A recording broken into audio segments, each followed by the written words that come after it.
Sujet numéro 2. Transhumance politique à Diabo. Un os dans la gorge du RHDP.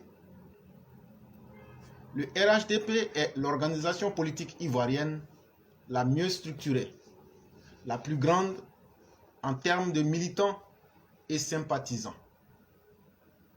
Que restera-t-il du RHDP quand il perdra ses qualités organoleptiques? Le RHDP doit cette grandeur à la coalition des partis politiques qui incarnent l'idéologie politique et la philosophie du père fondateur Félix Houphouët-Boigny. Ce sont notamment le RDR, le PDCI, l'UDPCI, le MFA et l'UPCI. Cette coalition dont l'objectif premier était de reprendre le pouvoir au parti de la gauche ivoirienne réussit cet exploit en 2010 avec l'un de leurs, le candidat du RDR, le président Alassane Ouattara. Ils vont co-gérer la destinée de la Côte d'Ivoire de 2010 à 2018. Mais hélas, les velléités d'une formation politique unifiée en RHDP ont fini par imploser la coalition parce que les intérêts étaient devenus divergents de part et d'autre. Les leaders des partis coalisés se sont désolidarisés du RHDP unifié avec plusieurs de leurs cadres. En revanche, beaucoup d'autres y sont restés pour accompagner le président Alassane Ouattara dans la conduite des affaires de l'État. En effet, deux questions méritent d'être posées.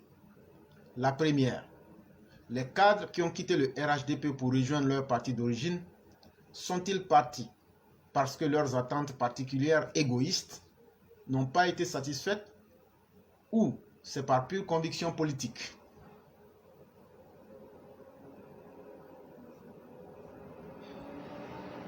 Deuxième question, ceux qui sont restés, sont-ils restés pour conserver leur poste, leurs fonctions, leurs intérêts particuliers égoïstes ou sont-ils restés par pure conviction? Avant de répondre à ces deux questions, faisons-nous-en un parallèle entre un parti politique et un édifice. Le soubassement d'un édifice est le support fondamental, central, auquel viennent se greffer toutes sortes de parures pour le rendre encore plus beau. Mais lorsque l'édifice est secoué par des aléas, seul le soubassement restera en place et continuera de résister. Les parures seront les premières à se désagréger. Le RHDP est à l'image de l'édifice. En effet, Madame Dorothée Kofi, cadre du RHDP, précédemment présidente de l'Union des femmes du PDCI de Diabo et actuellement suppléante du député Assaoré Kona Jacques, député de Diabo Langui Bonou, a déclaré publiquement ce que bon nombre de cadres transhumants disent.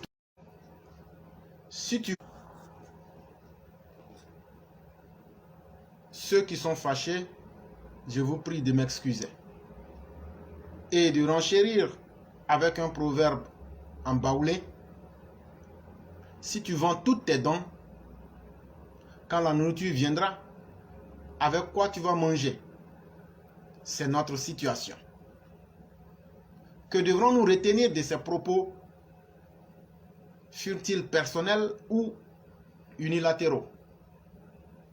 Manifestement, cette dérive langagière n'honore pas le RHDP ni le député Assaoré Kona Jacques, directeur général du Trésor et de la comptabilité publique,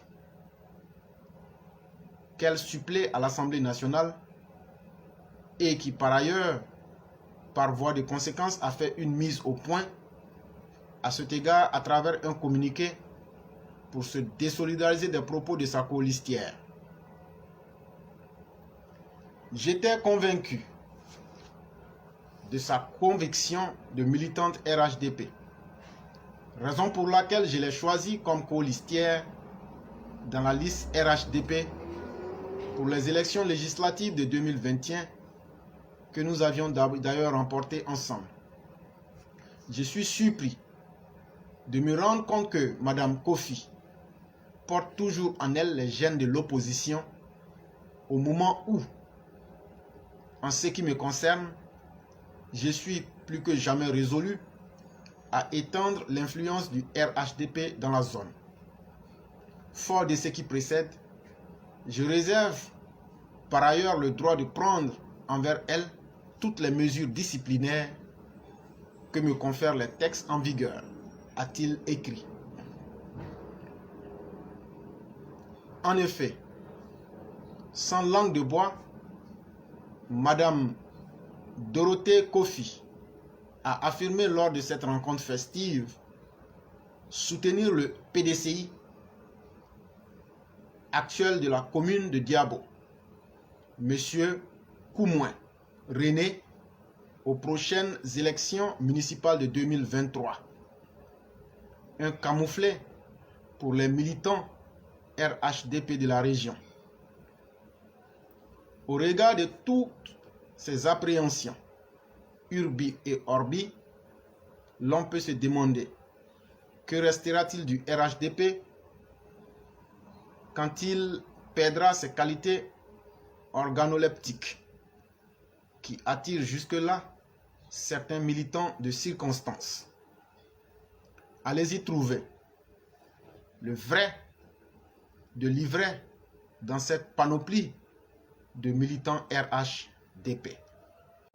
C'est ce que nous avons toujours dit. Voilà un exemple pratique de ceux qui veulent se berner pour dire que les militants, les transfuges, les transhumants, les saisonniers politiques, on peut leur faire confiance. Et sur cette plateforme ici, nous avons toujours assumé le fait de dire que les transhumants politiques ne peuvent pas être des gages de garantie. Ce sont des saisonniers, et comme l'a dit cette dame-là, qui sont à la recherche de leurs intérêts égoïstes, et nous ne cesserons jamais de le dire, parce qu'à la réalité, c'est des personnes qui, loin d'apporter un plus au RHDP, constituent même une gangrène. Et ce sont des gens qui activement affaiblissent même le parti.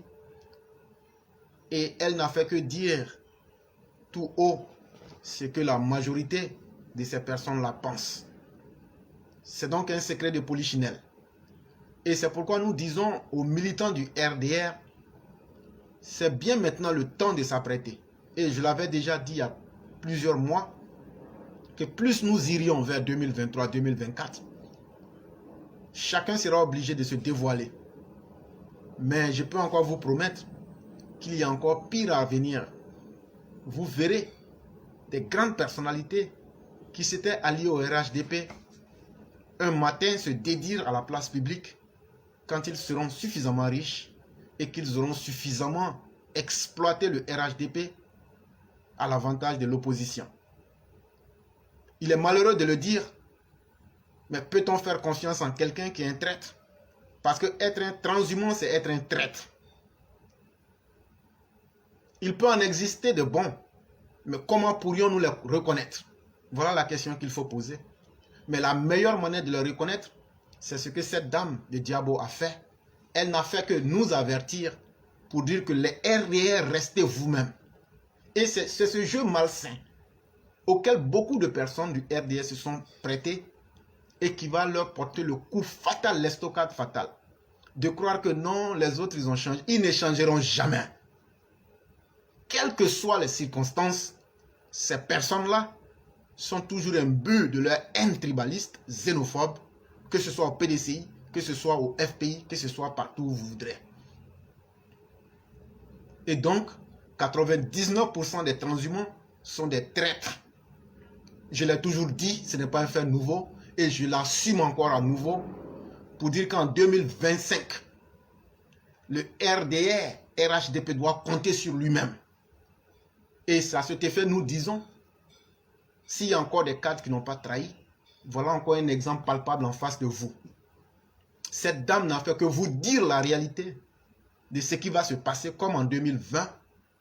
Il y aura de fortes défections après les avoir enrichis, après les avoir donné tous les pouvoirs. Ils vont vous abandonner en plein vol et vous n'aurez vos yeux que pour pleurer.